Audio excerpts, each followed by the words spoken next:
आज तक आपके साथ मैं हूं मीनाक्षी कंडवाल। अरुण जेटली के खिलाफ आम आदमी पार्टी की खुली जंग शुरू हो गई है। आपको सीधे ले चलते हैं वित्त मंत्री अरुण जेटली की प्रेस कॉन्फ्रेंस में, जहां पूरे मामले पर उन्होंने सफाई दी। अब से कुछ देर पहले ये सफाई उन्होंने दी। No, he is outrightly trying to defend corrupt officials, and he wants, in a union territory, which is the capital of the country, he wants to usurp power which doesn't rest in him.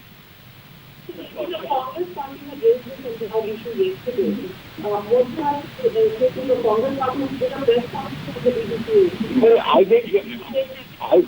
think the Congress party came out for its own reasons. Their leaders are also in the dock, and there was good ground for them to deflect attention. So when they came out with a disproportionate demand yesterday, there must be a JPC into a private club. I think they were making mockery out of the seriousness of the issue of the DCP itself. So I was only hoping against hope that they would raise it in Parliament and I would place the fact against them, but somehow there was a change of heart to do that.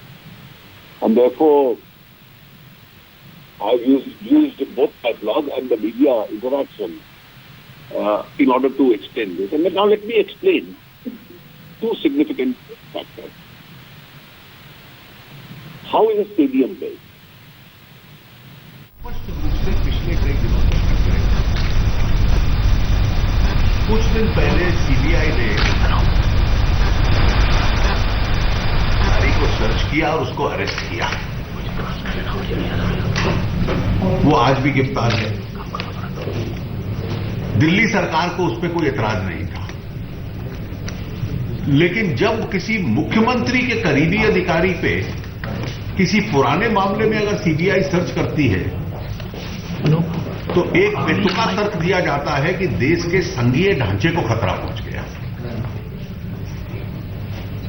अब भ्रष्टाचार का कोई मामला, उसकी तहकीकात CBI करे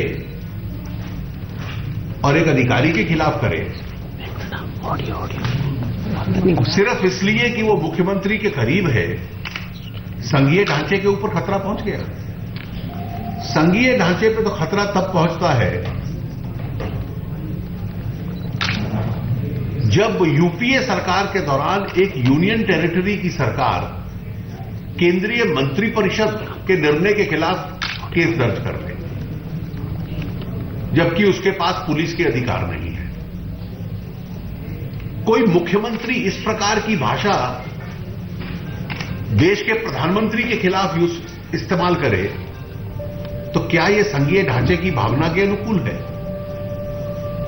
और अब मुझे लगता है कि दिल्ली सरकार और मुख्यमंत्री की रणनीति ये है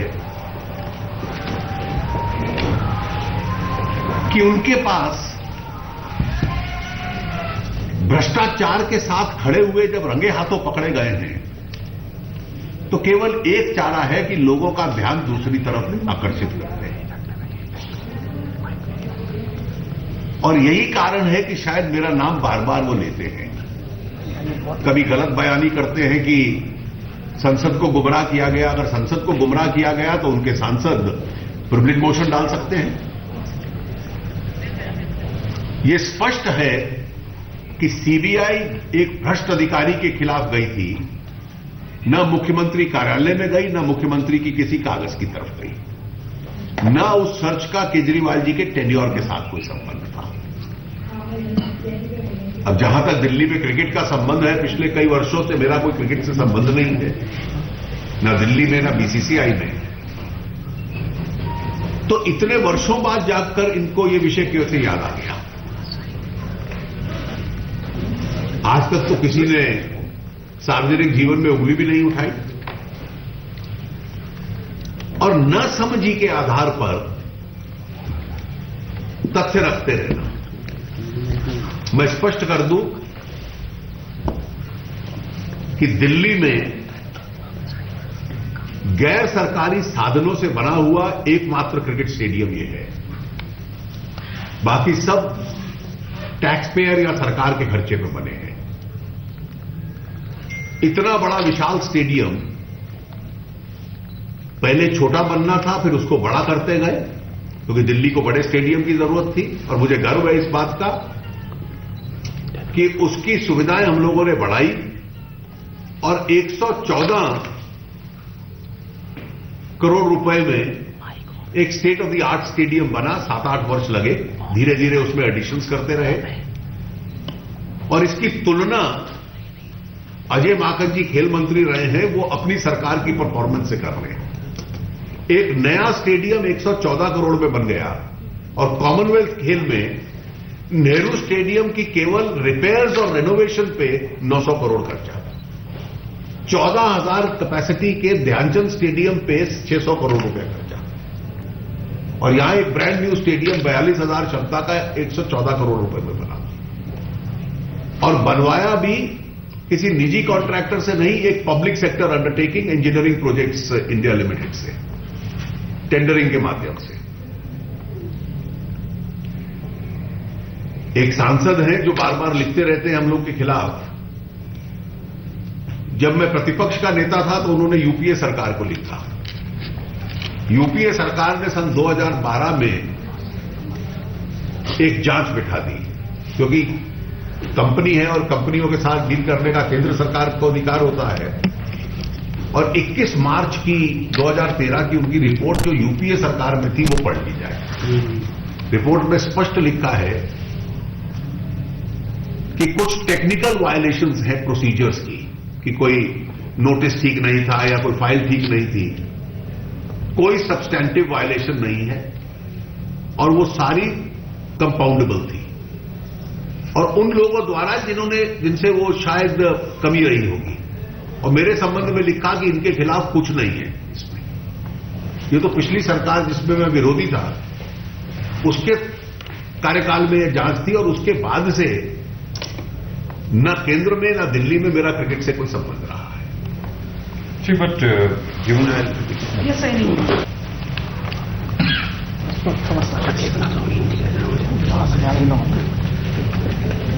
Well, we are these days speaking in terms of preserving federalism and strengthening federalism. Federalism is a two-way street. Even states have a responsibility. If a state government or a union territory says, as was done in the UPA government, that a union territory will register an FIR against the decision of the union cabinet. It was done during the previous government by the Aam Aadmi Party. It destroys federalism. If a chief minister uses such objectionable language against the prime minister, it's not in accordance with the spirit of federalism. And I would particularly appeal to Nitish Kumar ji and Mamata ji to seriously introspect that were they misled by Mr. Kejriwal that his office had been raided? The fact is that it was an officer.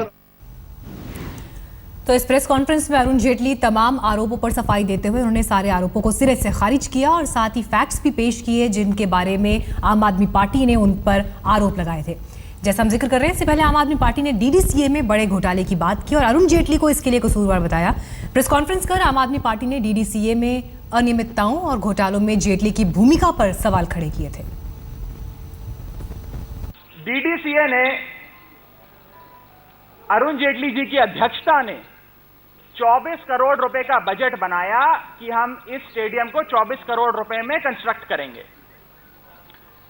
कुल राशि 114 करोड़ रुपए खर्च करी गई। कहां गए वो 90 करोड़? 114 करोड़ रुपए में से ईपीआईएल जो एक पब्लिक सेक्टर अंडरटेकिंग है उसको केवल 57 करोड़ की पेमेंट करी गई। बाकी 57 करोड़ रुपए कहां गए? बाकी 57 करोड़ रुपए कैसे साइफन ऑफ हुए? किन कंपनियों को दिए गए? इसका जवाब दें जेटली जी। 1 करोड़ 55 लाख का लोन डीडीसीए 3 कंपनियों को देता है। 5 कंपनियों को डीडीसीए बहुत अच्छी कई लाखों की रकम में पेमेंट करती है। इन 5 कंपनियों का रजिस्टर्ड ऑफिस एक ही जगह है। इन 5 कंपनियों का रजिस्टर्ड ईमेल आईडी एक ही जगह है।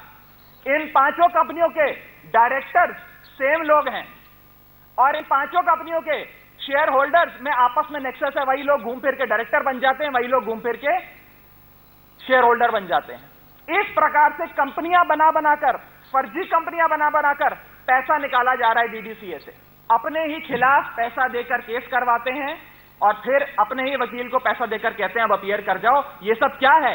केवल डीडीसीए से पैसा घुमाकर निकालने का एक नया नुस्खा।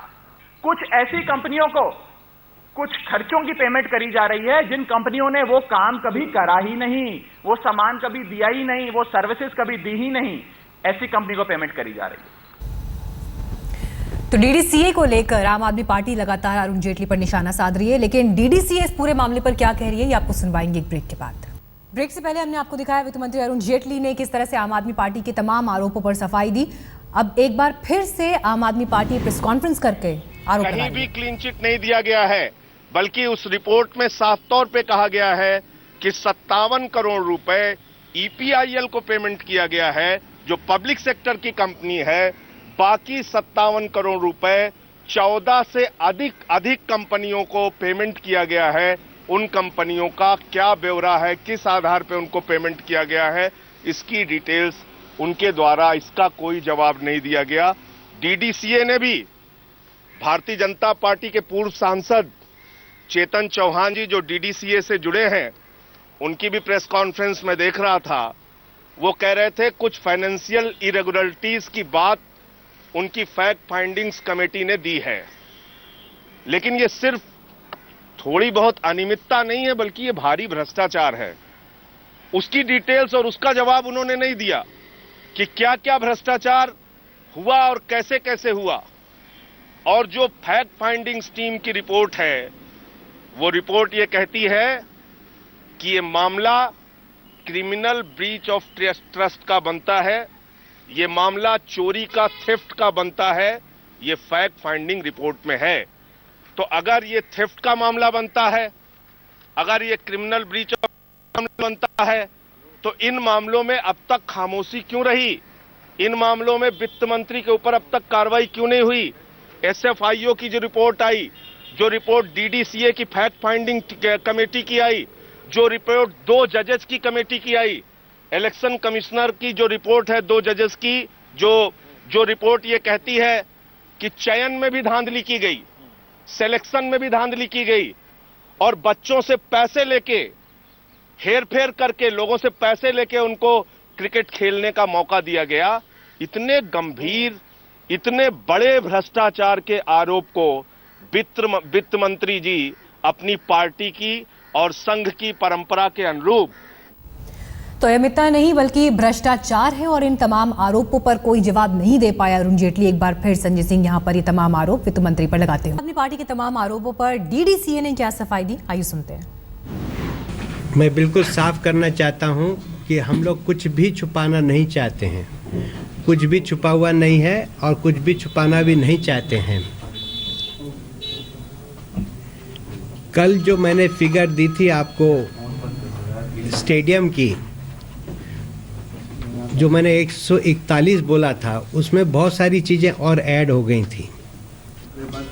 शुरू में जो हमने यहाँ पर एक आरोप लगाया जा रहा है कि 27 करोड़ में हमने, सिर्फ 27 करोड़ में हमने ईपीआई को जो कॉन्ट्रैक्ट दिया था,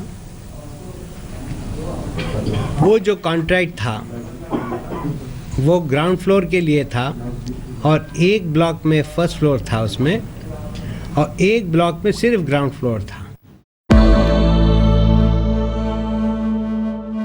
दिल्ली के प्रधान सचिव के खिलाफ सीबीआई की रेड की, जिसमें अब से कुछ देर पहले राजेंद्र कुमार सीबीआई के दफ्तर पहुंच गए। लेकिन इस बीच सीबीआई की रेड पर केजरीवाल ने आरोप लगाए हैं कि उनकी दफ्तर की फाइलें भी सीबीआई ले गई है और इसमें 11 The winters are upon us. Time to take out your sweater jackets and in my case, cap. In fact, my colleague Rohit has already started knitting.